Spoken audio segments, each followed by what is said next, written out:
안녕하세요. 김이사입니다. 오늘은 국제결혼 성공 방정식, 이 연애결혼에 대한 정의에 대해서 한번 얘기를 해보겠습니다. 간혹 보면 그 연애결혼과 어떤 중매나 국제결혼 업체를 통해서 소개를 받는 것을 헷갈리시는 분들이 있어요. 정확히 얘기하면 국제결혼 업체를 통해서 소개를 받고 교제 과정을 거치는 것을 연애라고 하긴 좀 그래요. 왜냐면 첫 번째로 돈 주고 소개받는데 무슨 그게 연애입니까? 그리고 두 번째로 우리가 가두리 양식을 하는 것을 그걸 자연산이라고 얘기하진 않잖아요. 그냥 본인이 그렇게 믿고 싶으면 믿으면 되지 남에게 강요할 필요는 없어요. 자, 보세요. 결정사를 통해서 국내에서 한국 여자를 만난다 칩시다. 그 사람들이 돈 내고 소개받고 그렇게 결혼을 해요. 그럼 그거를 연애라고 하나요? 똑같은 조건을 국제결혼 업체에서 하고 있는 건데 그걸 연애라고 하는 사람 없어요. 그냥 서로 소개받아서 교제를 하고 결혼을 했다고 할 수는 있지만 애써 그거를 자유하면서 연애라고 하는 그런 사람들이 종종 있는데 아니 무슨 돈 내고 소개받고 그렇게 결혼하는데 그게 연애입니까? 그거 연애 아니에요. 착각하지 마세요. 그리고 국제결혼은 애초에 연애가 성립이 안 되는 게 아니 솔직히 소개시켜줬다 칩시다. 근데 진짜 연애처럼 할 만한 사람이 몇이나 있을까요? 어떤 분이 댓글에 이런 얘기를 달았더라고. 2달 동안 한 4번 정도라도 오면 그게 연애지 않겠냐. 그 말도 틀리진 않는데 국제결혼이 특성상 시간과 공간의 제약을 받기 때문에 솔직히 카톡 좀 하고 한 달에 한 번이나 들어오면 진짜 여건이 좋은 거지. 그것도 안 되시는 분이 많아요. 아니 8개월 진행하는데 한 3번 들어와서 결혼하고 신부 데려가는데 그게 연애라고 하기는 좀 그렇고 제가 말하고 싶은 거는 연애든 아니든 그게 중요한 게 아니란 얘기예요. 중요한 거는 어떤 과정을 입히는데 국제결혼 진행 자체를 한국에 들어오기 전까지 전체 과정을 교제의 과정으로 보셔야 된다는 거예요. 국제결혼의 특성이 있기 때문에 그 비용적인 압박이 있기 때문에 자유롭게 연애하면서 결혼할 만한 그런 분들이 생각보다 많지가 않아요. 예를 들어서 국제결혼 한다고 8개월 동안 2달에 한 번씩 4번 들어와도 업체를 통해서 결혼하면 한 3,000원 써요. 그리고 2-3번 들어와서 진짜 아껴도 2,500원 쓰는 게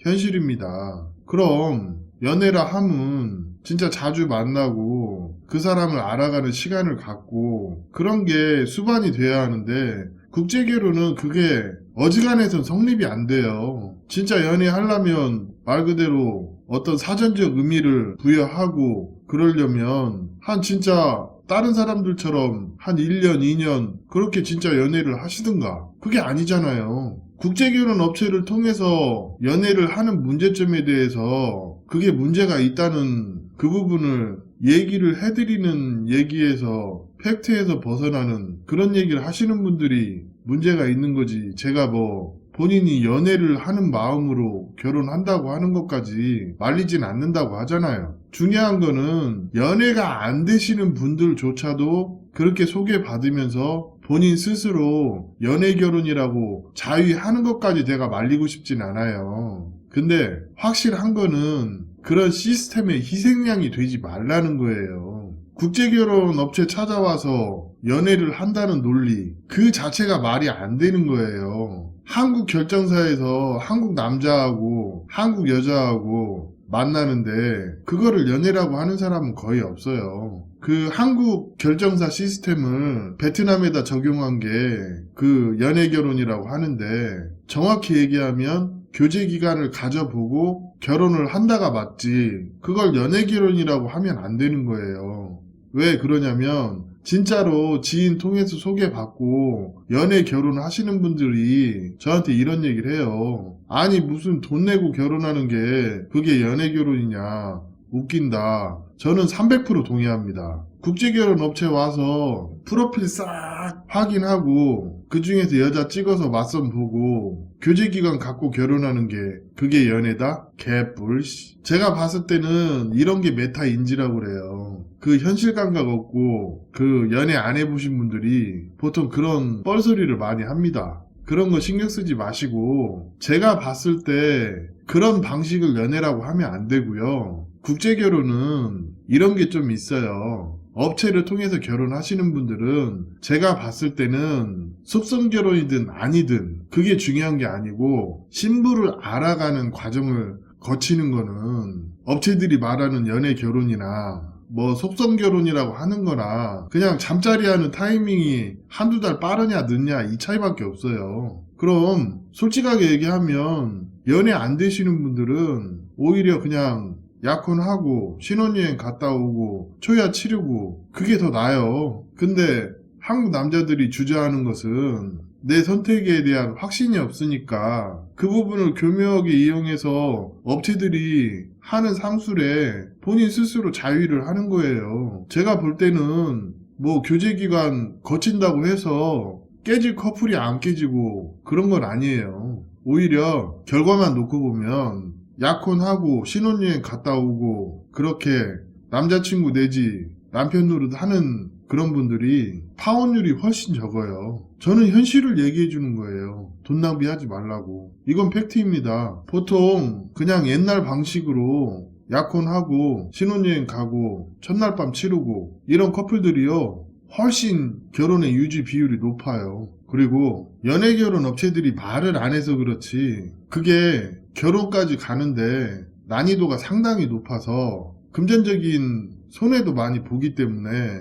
아무에게나 추천할 그게 아니라는 거예요. 그 얘기를 하는데 아니 뭐 학교 다닐 때 국어 공부 안 해봤나 얘기에 주제 파악을 못하고 그냥 사이드로 새는 소리 하면 그런 댓글 달고도 창피하지도 않나 하는 생각이 듭니다. 다시 한번 정리해서 말씀드리면 본인이 연애 결혼이라고 생각하면 그냥 연애 결혼이라고 생각하세요. 근데 엄밀하게 얘기하면 돈 주고 여자 소개받아서 교제기간 한 두어 달 갖고 그렇게 결혼하는 게 그게 무슨 연애 결혼이라는 말입니다. 그냥 교제기간을 갖는다고 하는 거는 맞는 얘기예요. 그래서 제가 말장난 같다고 하는 얘기를 하는 거고 그 말장난에 소비되지 말라고 팩트를 정확하게 얘기해드리고 단점이 많고 어려운 게 업체가 말하는 연애 결혼이니까 그 리스크도 알고 선택을 하라는 거예요. 아니 솔직하게 얘기하면 업체에서 여자를 소개하는데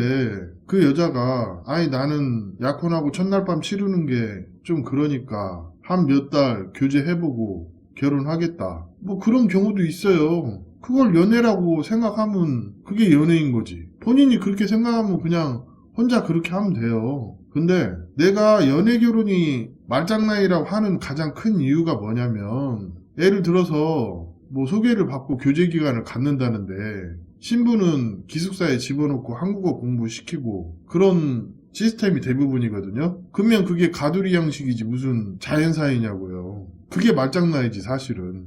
조금만 인지능력 있으면 그 정도 판단 안 되나요? 아니 이것도 판단 못 하시는 분들이 무슨 국제결혼에 대해서 연애결혼이다 정의를 하고 남들한테 맞다 틀리다 강요를 하냐고. 나 참. 현실은요, 국제결혼 기간 전체를 어떤 교제 후 과정을 통해서 신부 마음을 얻고 결혼 생활의 기반을 다지는 거지. 그냥 본인이 편안함을 느끼는 방식으로 진행하시면 되는 거예요. 하지만 연애는 아니라는 거. 돈 주고 여자 소개받는 게 그게 연애입니까? 팩트는 이건데. 암튼 이런 쓸데없는 논리로 여러 사람 피곤하게 하지 마시고 좋은 결혼 하시길 바라겠습니다. 오늘 이야기는 여기까지 하겠습니다. 감사합니다.